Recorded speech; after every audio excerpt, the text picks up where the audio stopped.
Want lasting foundational shift in your life? Watch what you say. Today in the Mind Lab, we'll talk about 5 words that can hurt you the most, why, and what to do about it. Let's dive in.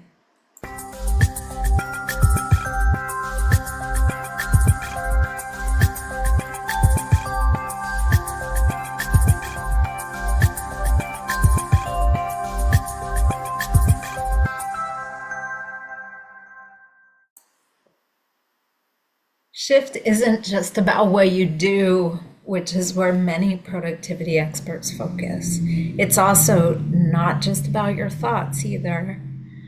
One of the most important shifts you can make right now that will have sustainable shift in all areas of your life is to become aware of the power of the words we speak. If you haven't met me, my name is Carrie Richard, and I'm a transformational coach for high achievers.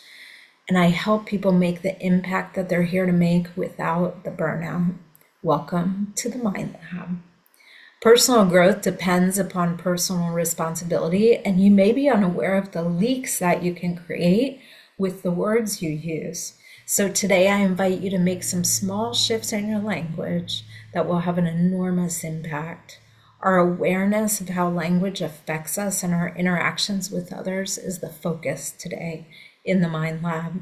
My intention is that you walk away with a deeper understanding of the power of the words we choose, and most importantly, highlight 5 that can change your life. Words do many things. They describe, communicate, express, create.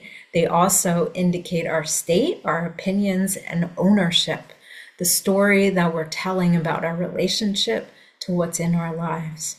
As I said, what will clear the way for growth is personal responsibility. And the first concept I'd like to bring is ownership and decision versus indirection and indecision. So, how often do you use these words? Try and might. I'll try to get to the doctor soon. I might have to clean the garage this weekend. I try to stay on a schedule. I might take that course. These words are 1, non-committal, indirect, and indicate no decisions have been made, waste your attention and time, and leave you in limbo, and often others too. These words leave us on the fence.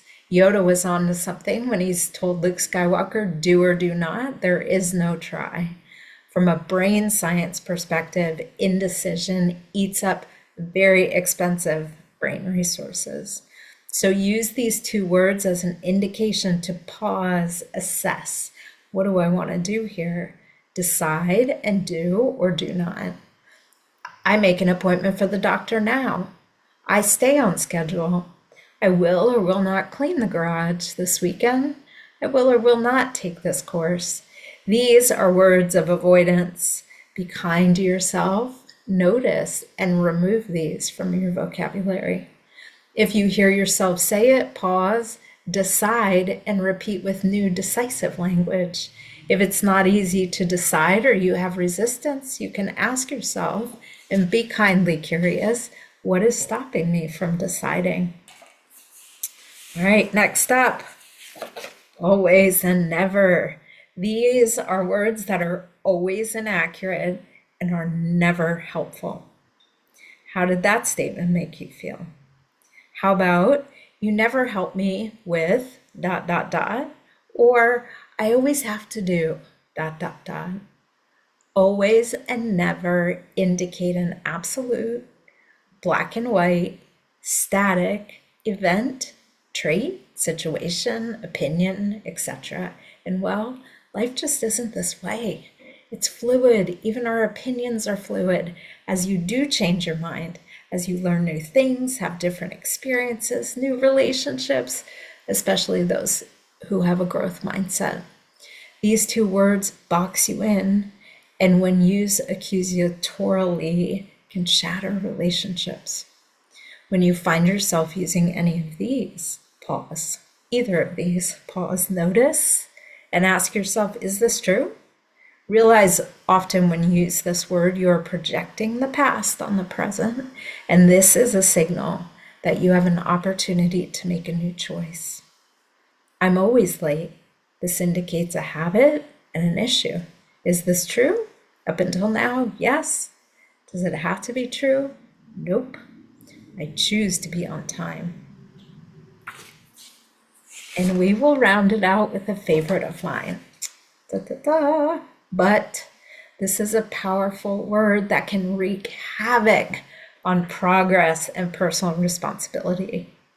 This conjunction indicates unrest, outside excuses, indecision, perceived obstacles, holding back, and an opportunity.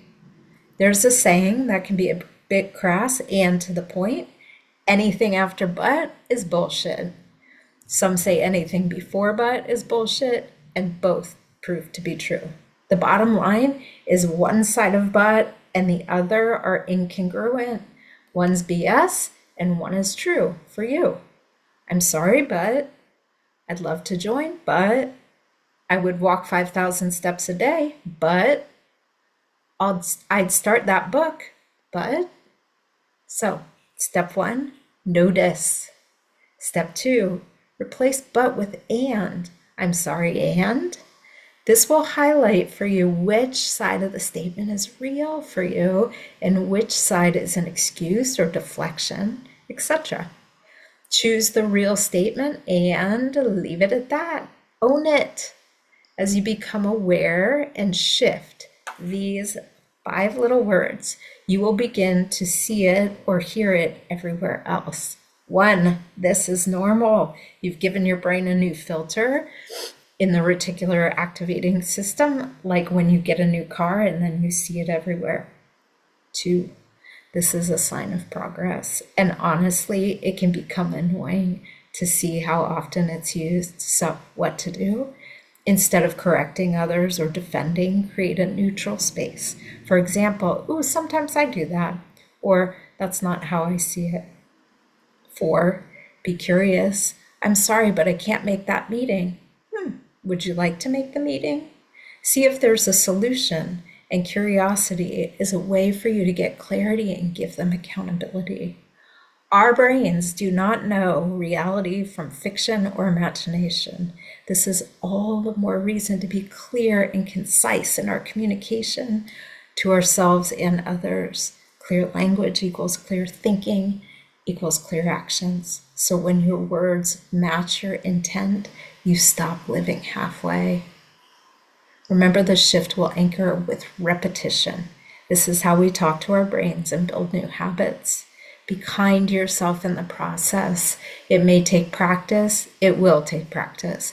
And as you be consistent, you will begin to see the power in conscious choice of the words we use.